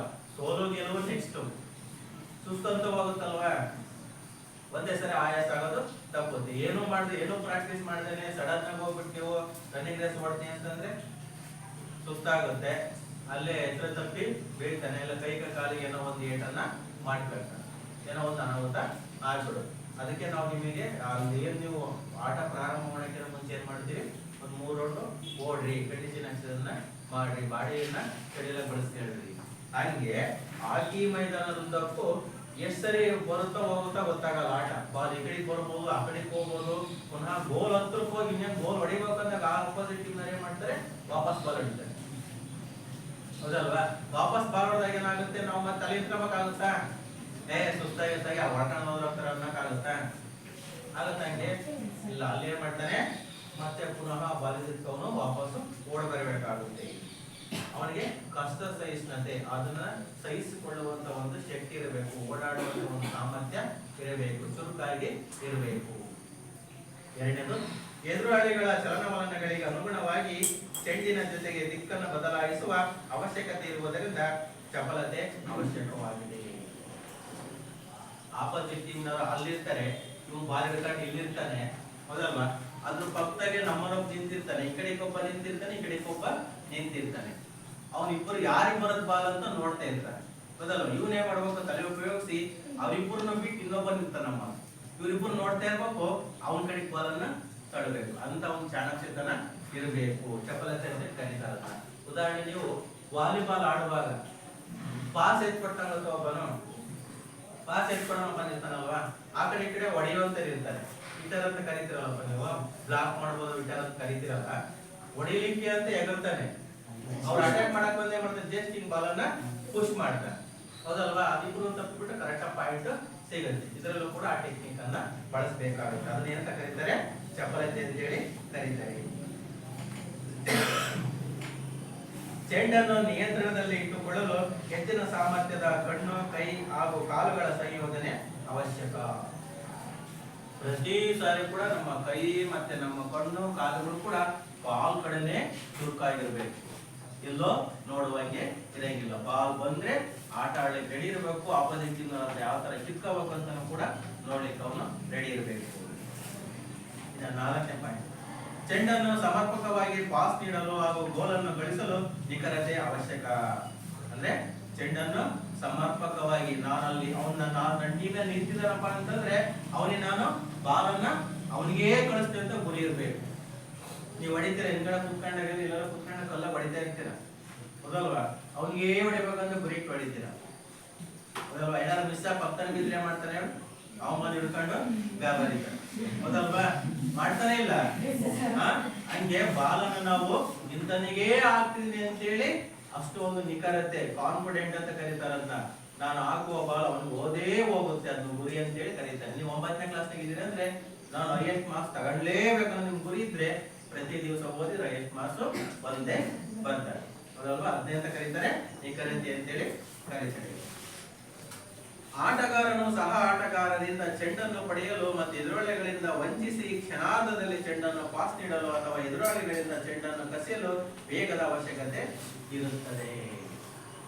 ಆಪೋಸಿಟ್ ಟೀಮ್ ನಾನು ಬಾಲ್ ಅನ್ನ ಡ್ರಿಬ್ಲಿಂಗ್ ಮಾಡ್ಕೊಂತಾನೋ ಪಾಸ್ ಮಾಡ್ಕೊಂತಾನೋ ಹೋಗ್ತಿರ್ತಾನೆ, ಅವ್ನ ಪಕ್ಕ ನಾವು ಫಾಸ್ಟ್ ಆಗಿ ಓಡ್ಬಿಟ್ಟು ಯಾವ ಟೈಮ್ನಲ್ಲಿ ಬಾಲ್ ಅನ್ನ ಗಮನಿಸ್ಕೊಂಡು ಕಿತ್ಕೋಬೇಕು ಅನ್ನೋದನ್ನು ಕೂಡ ಅವನ ಜೊತೆಗೆ ಆಟ ಆಡ್ಕೊಂತಾನೆ, ಪ್ಲಾನ್ ಮಾಡ್ಕೊಂತಾನೆ ಹೋಗ್ಬೇಕಾಗುತ್ತೆ. ಹಾಕಿ ಸಿಕ್ಕನ್ನು ಚಾಚಿ ಚೆಂಡನ್ನು ತಡೆಯುವ ಸಂದರ್ಭದಲ್ಲಿ ಮತ್ತು ಯಾವುದೇ ನೈಪುಣ್ಯತೆಯನ್ನು ಪರಿಣಾಮಕಾರಿಯಾಗಿ ನಿರ್ವಹಿಸಲು ಮೈಮಣಿತ ಅವಶ್ಯಕ. ಹೇಳ್ತಾನೆ, ಹಾಕಿ ಸ್ಟಿಕ್ ಅನ್ನು ಚಾಚಿ ಚೆಂಡನ್ನು ತಡೆಯುವ ಸಂದರ್ಭದಲ್ಲಿ ಮತ್ತು ಯಾವುದೇ ನೈಪುಣ್ಯತೆಯನ್ನು ಪರಿಣಾಮಕಾರಿಯಾಗಿ ನಿರ್ವಹಿಸಲು ಮೈಮಣಿತ ಅವಶ್ಯಕ. ಅವನ ಜೊತೆಗೆ ಬಾಲನ್ನ ತಡೆಯುವ ಸಂದರ್ಭ ಇರುತ್ತಲ್ಲ, ಅದು ಬಹಳ ರೋಮಾಂಚನಕಾರಿಯಾಗಿರುತ್ತೆ. ಯಾಕೆ ಗೊತ್ತಾ? ನಾವು ತಡೆಯಬೇಕಂತ ಹೋದಾಗ ಅವ್ನು ಬೇಕಾದ್ರೆ ಹಿಟ್ ಮಾಡ್ಬೋದು, ಏನ್ ಬೇಕಾದ್ರೆ ಅನ್ನೋದು ಆಗ್ಬೋದು ಅವಾಗ, ಹೌದಲ್ವಾ? ಅವಾಗ ಕಣ್ಣು, ಕಾಲು, ಕೈಗಳು ಇಡೀ ನಮ್ಮ ಶರೀರವನ್ನ ಆ ಬಾಲ್ ಕಡೆನೆ, ಅವನು ಮತ್ತೆ ಅವನ ಸ್ಟಿಕ್ ಬಾಲ್ ಕಡೆನೆ ಗಮನ ಇರಬೇಕು, ಹೌದಲ್ವಾ? ನೀವೆಲ್ಲೋ ಹೋಗ್ತಿರ್ತೀರ, ರಾತ್ರಿ ಹೊತ್ತು ಒಬ್ಬರೇ ಹೋಗ್ತಿರ್ತೀರ, ನೀವು ಮನಸ್ಸನ್ನು ತಂದಿರ್ತೀರ, ಆದಷ್ಟು ಬೇಗ ಮನೆಗೆ ಹೋಗ್ಬೇಕಪ್ಪ, ಆದಷ್ಟು ಬೇಗ ಮನೆಗೆ ಹೋಗ್ಬೇಕಪ್ಪ ಅಂತೇಳಿ ಭಯ ಕಾಡ್ತಾ ಇರುತ್ತೆ. ರಾತ್ರಿ ಹೋಗುವಾಗ ಯಾರು ಬಂದೇ ಮಾಡ್ತಾರೆ ಅಂತ ಗೊತ್ತಿರಲ್ಲ, ಭಯ ಇರುತ್ತಲ್ವಾ? ಹಾಗೆ ಆ ಬಾಲನ್ನ ಹೆಂಗೆ ಪ್ಲಾನ್ ಮಾಡಿ ಕಿತ್ಕೋಬೇಕಂತ ಒಂದು ಅಷ್ಟು ಚುರುಕಾಗಿ ಇರಬೇಕು. ನೆಕ್ಸ್ಟ್, ಆಟಗಾರನಿಗೆ ಉತ್ತಮ ಪ್ರತಿಕ್ರಿಯೆ ವೇಗ ಅವಶ್ಯಕ, ಅದಲ್ವಾ? ಕ್ರಿಯೆಗೆ ತಕ್ಕ ಪ್ರತಿಕ್ರಿಯೆ ಹೌದಲ್ವಾ? ಕ್ರಿಯೆಗೆ ತಕ್ಕ ಪ್ರತಿಕ್ರಿಯೆ. ಆಟಗಾರನಿಗೆ ಉತ್ತಮ ಪ್ರತಿಕ್ರಿಯೆ ವೇಗ ಅವಶ್ಯಕ. ಏನಮ್ಮ ಅಂದ್ರೆ ಕ್ರಿಯೆಗೆ ತಕ್ಕ ಪ್ರತಿಕ್ರಿಯೆ. ಉದಾಹರಣೆಗೆ ಪ್ರಶ್ನೆ ಕೇಳಿದ ತಕ್ಷಣ ಉತ್ತರ ಹೇಳುವಂಥದ್ದು ನಿಮ್ ಲಕ್ಷಣ ಹೌದಲ್ವಾ? ನಾವ್ ಹೇಳ್ತೀವಿ ಬೆಳಗ್ಗೆ ಪ್ರಯತ್ನಕ್ಕೆ ದಿನಕ್ಕೊಂದು ಪ್ರಶ್ನೆ ಕೇಳ್ತೀವಿ, ಗೊತ್ತಿರೋ ಸಡನ್ ಆಗಿ ಕೈ ಎತ್ತುತ್ತಾರೆ ಹೌದಲ್ವಾ? ಅದೇನಂತ ಕರೀತಾರೆ ಕ್ರಿಯೆಗೆ ತಕ್ಕ ಪ್ರತಿಕ್ರಿಯೆ. ಸೆಟಲ್ ಊಟ ಹಾಕ್ತಾರೆ, ಊಟ ಹಾಕಿದ ತಕ್ಷಣ ಏನ್ ಮಾಡ್ಬೇಕು? ಊಟ ಮಾಡೋದು ಅದು ಕೂಡ ಕ್ರಿಯೆಗೆ ತಕ್ಕ ಪ್ರತಿಕ್ರಿಯೆ ಹೌದಲ್ವಾ? ಹೌದಾ ಇರೋದು? ಹೌದಾನೆ? ಅದನ್ನ ಕ್ರಿಯೆಗೆ ತಕ್ಕ ಪ್ರತಿಕ್ರಿಯೆ ಅಂತ ಹೇಳ್ತಾರೆ. ಅಂದ್ರೆ ಆಟಗಾರನು ಆಡುವಂತ ಸಂದರ್ಭದಲ್ಲಿ ಎದುರಾಳಿ ಆಟಗಾರರಿಗೆ ಯಾವ ರೀತಿ ಪ್ರತಿಕ್ರಿಯೆಯನ್ನ ನೀಡುವಂಥದ್ದು. ಅವ್ರು ಬಾಲ್ ಬಂತ ತಕ್ಷಣ ಬಂದ್ರು ಅಂತ ತಕ್ಷಣ ಬಾಲ್ ಹಿಡ್ಕೊಂಡು ಹಾಕ್ಬಿಟ್ಟ ಬಾಲ್ ಕಸ್ಕಂತಾರ ಅಂತ ಗೊತ್ತಿರುತ್ತೆ ತಾನೆ ಅದನ್ನ ಹೌದಲ್ವಾ? ಕಸ್ಕಂತಾರ ಅಂತ ಗೊತ್ತಾದಾಗ ಏನ್ ಮಾಡ್ಬೇಕು? ನಾವ್ ಅದನ್ನ ಅವ್ ಬಂದ ಅಂತ ನಮ್ಮ ಟೀಮ್ ನ ಕಡೆಗೆ ಪಾಸ್ ಮಾಡ್ಬೇಕಂತ ಪುಷ್ ಮಾಡ್ಬೇಕಿಲ್ಲ ಹಿಟ್ ಮಾಡ್ಬೇಕು. ಅದನ್ನ ಕರೀತಾರೆ ಕ್ರಿಯೆಗೆ ತಕ್ಕ ಪ್ರತಿಕ್ರಿಯೆ. ಇದನ್ನ ಆಕೆ ಆಟಗಾರರಿರಬೇಕಾದ ಲಕ್ಷಣಗಳು ಅಂತ ಹೇಳಿ ಕರೀತಾರೆ. ಇನ್ನ ಆಕಿ ಪಂದ್ಯಾವಳಿಗಳು ಅಟೆಂದ್ರ ಇಲ್ಲ. ಆಕಿ ಪಂದ್ಯಾವಳಿಗಳು. ಆಕಿ ಕ್ರೀಡೆಯಲ್ಲಿ ಅನೇಕ ಪ್ರಶಸ್ತಿಗಳಿವೆ. ಅದರಲ್ಲಿ ಮುಖ್ಯವಾದವುಗಳು ಈ ಕೆಳಗೆ ವಿವರಿಸಲಾಗಿದೆ. ಒಂದನೇದೇನು? ಆಕಿ ವಿಶ್ವಕಪ್.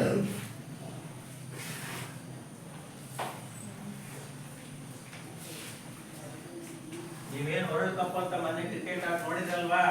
ಹಾಗೆ ಇದು ಕೂಡ ವರ್ಲ್ಡ್ ಹಾಕಿ ಕಪ್ ಅಂತ ಕೂಡ ಇರುತ್ತೆ. ಹಾಕಿಯಲ್ಲಿ ವಿಶ್ವಕಪ್ ಪಂದ್ಯಾಟವು 1971ರಲ್ಲಿ ಪ್ರಾರಂಭಗೊಂಡಿದ್ದು ಇದನ್ನು ಅಂತಾರಾಷ್ಟ್ರೀಯ ಹಾಕಿ ಒಕ್ಕೂಟವು ಆಯೋಜಿಸುತ್ತದೆ. ಹಾಕಿಯಲ್ಲಿ ಇದು ವಿಶ್ವ ಪಂದ್ಯಾಟವೆನಿಸದೆ 2 ಒಲಿಂಪಿಕ್ಸ್ ನ ಮಧ್ಯದಲ್ಲಿ 4 ವರ್ಷಕ್ಕೊಮ್ಮೆ ವಿಶ್ವಕಪ್ ಹಾಕಿಯನ್ನು ನಡೆಸಲಾಗುತ್ತದೆ.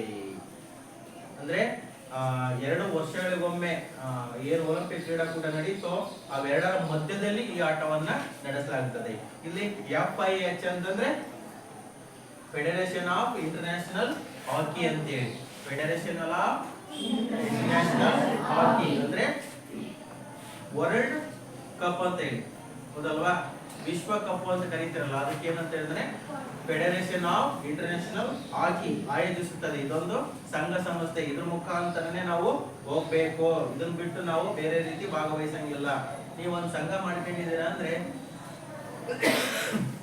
ನಿಮಗೆ ಏನಾರ ಬೇಕಪ್ಪ ಅಂತಂದ್ರೆ ಈ ಸಂಘದ ಮುಖಾಂತರನೇ ಹೋಗ್ಬೇಕು. ನೀವೇ ಡೈರೆಕ್ಟ್ ಆಗಿ ಹೋಗಿ ಎಲ್ಲಿ ಬೇಕಲ್ಲ ಆಟವನ್ನ ಆಡಂಗಿಲ್ಲ ಹೌದಲ್ವಾ?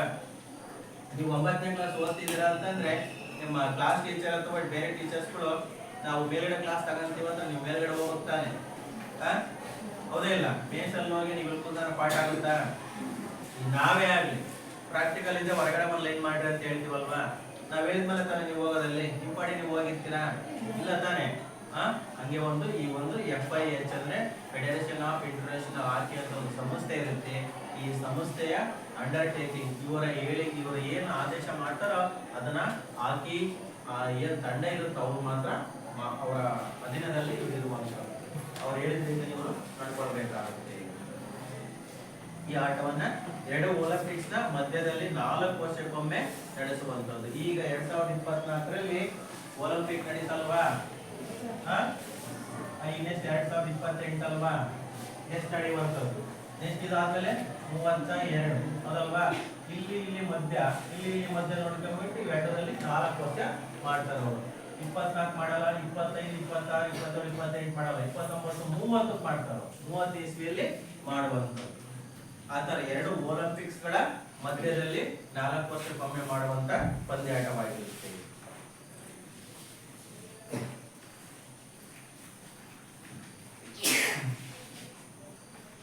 ನೆಕ್ಸ್ಟ್ ಒಲಿಂಪಿಕ್ಸ್ 1908ರಲ್ಲಿ ಲಂಡನ್ ಒಲಿಂಪಿಕ್ಸ್ ನಲ್ಲಿ ಪುರುಷರ ಹಾಕಿ ಪಂದ್ಯಾಟವನ್ನು ಪರಿಚಯಿಸಲಾಯಿತು. 1980ರಲ್ಲಿ ಮಾಸ್ಕೋದ ಒಲಿಂಪಿಕ್ಸ್ ನಲ್ಲಿ ಮೊದಲನೆಯ ಬಾರಿ ಮಹಿಳೆಯರ ಹಾಕಿ ಪಂದ್ಯಾಟವನ್ನು ಪರಿಚಯಿಸಲಾಯಿತು. 1976ರಲ್ಲಿ ಮಾಂಟ್ರಿಯಾಲ್ ಒಲಿಂಪಿಕ್ಸ್ ನಲ್ಲಿ ಕೃತಕ ಅಂಗಳದಲ್ಲಿ ಹಾಕಿ ಪಂದ್ಯಾಟಗಳನ್ನು ಮೊದಲನೆಯ ಬಾರಿ ನಡೆಸಲಾಯಿತು.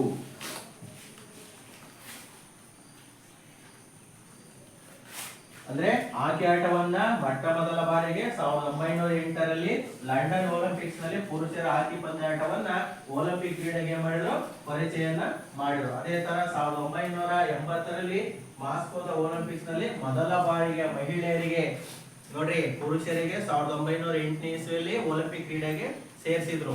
ಅದೇ ರೀತಿ 1980ನೇ ಇಸ್ವಿಯಲ್ಲಿ ಮಹಿಳೆಯರಿಗೂ ಕೂಡ ಒಲಿಂಪಿಕ್ ಕ್ರೀಡಾಕೂಟದಲ್ಲಿ ಹಾಕಿ ಆಟವನ್ನ ಸೇರ್ಪಡೆ ಮಾಡಿದ್ರು. ಇದುವರೆಗೂ ಕೂಡ ಕ್ರಿಕೆಟ್ ಅನ್ನ ಸೇರಿಸಿಲ್ಲ. ನೆನಪಿದೆಯಾ? ಕ್ರಿಕೆಟ್ ಸೇರಿಸಿದಾರ?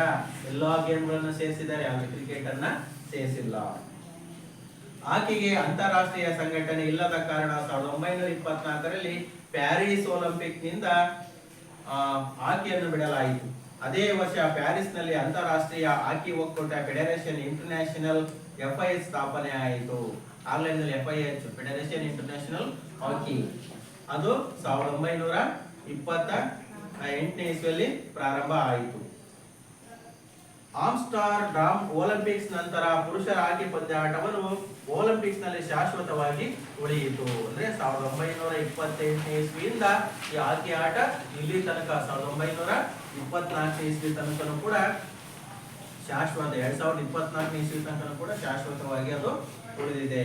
ಹೌದಲ್ವಾ? ಅಲ್ಲಿ ಎಷ್ಟು ವರ್ಷ ಆಯ್ತು? 1928ರಲ್ಲಿ ಆಗಿದ್ದು, ಈಗ 2024 ಇಲ್ಲಿ ತನಕ ಕೂಡ ಹಾಕಿ ಆಟ ಶಾಶ್ವತವಾಗಿ ಪುರುಷರ ಮತ್ತು ಮಹಿಳೆಯರ ಆಟ ಚಿತ್ರಗಾಣಿಕೆ ಬರ್ತಿದ್ದಾವೆ. ಇನ್ನ ಚಾಂಪಿಯನ್ಸ್ ಟ್ರೋಫಿಗಳು 1978ರಲ್ಲಿ ಪಾಕಿಸ್ತಾನದ ಏರ್ ಮಾರ್ಷಲ್ ನೂರ್ ಖಾನ್ ರವರ ಪುರುಷರಿಗಾಗಿ ಚಾಂಪಿಯನ್ಸ್ ಟ್ರೋಫಿಯನ್ನು ಪ್ರಾರಂಭಿಸಿದರು. 1987ರಲ್ಲಿ ಮಹಿಳೆಯರ ಚಾಂಪಿಯನ್ಸ್ ಟ್ರೋಫಿ ಪ್ರಾರಂಭವಾಯಿತು. ಈ ಪಂದ್ಯಾಟಕ್ಕೆ 6 ತಂಡಗಳು ಸೇರ್ಪಡೆಗೊಳ್ಳುತ್ತವೆ. ಆದರೆ ಮೊದಲನೆಯ ವರ್ಷ 7 ತಂಡಗಳು, ಎರಡನೇ ವರ್ಷದಲ್ಲಿ 7 ತಂಡಗಳು ಮತ್ತು 1987ರಲ್ಲಿ 8 ತಂಡಗಳು ಪಾಲ್ಗೊಂಡಿದ್ದವು. ಚಾಂಪಿಯನ್ಸ್ ಟ್ರೋಫಿಗೆ ಸೇರ್ಪಡೆಗೊಳ್ಳುವ ತಂಡಗಳು ಈ ರೀತಿ ಇವೆ. ಒಂದು, ಚಾಂಪಿಯನ್ಸ್ ಟ್ರೋಫಿ ನಡೆಸುವ ದೇಶ. ಯಾರು ಈ ಆಟವನ್ನ ಇದನ್ನ ಮಾಡ್ತಾರಲ್ಲ, ನಡೆಸ್ಕೊಡ್ತಾರಲ್ಲ, ಅವರು ಆ ತಂಡದಲ್ಲಿ ಆ ದೇಶದವರು ಭಾಗವಹಿಸಬಹುದು. ಕಳೆದ ಬಾರಿ ಈ ಪಂದ್ಯಾಟವನ್ನು ಜಯಿಸಿದ ದೇಶ. ಈ ಹಿಂದೆ ಹೋದ ವರ್ಷ ಯಾರು ಜಯವನ್ನು ಗಳಿಸಿದ್ರು ಕೂಡ ಆ ದೇಶದವರು ಕೂಡ ಭಾಗವಹಿಸಬಹುದು. ಇತ್ತೀಚೆಗೆ ನಡೆದ ವಿಶ್ವಕಪ್ ಅಥವಾ ಒಲಿಂಪಿಕ್ಸ್ ನಲ್ಲಿ ಉನ್ನತ ಶ್ರೇಣಿ ಪಡೆದ ಇತರ 3 ತಂಡಗಳು ಕೂಡ ಭಾಗವಹಿಸಬಹುದು. ಆಮೇಲೆ ವಿಶ್ವ ಚಾಂಪಿಯನ್ ಅನ್ನು ಯಾರು ಪಡೆದುಕೊಂಡಿರ್ತಾರೋ ಆ ತಂಡಗಳು ಕೂಡ ಇದರಲ್ಲಿ ಭಾಗವಹಿಸಬಹುದು.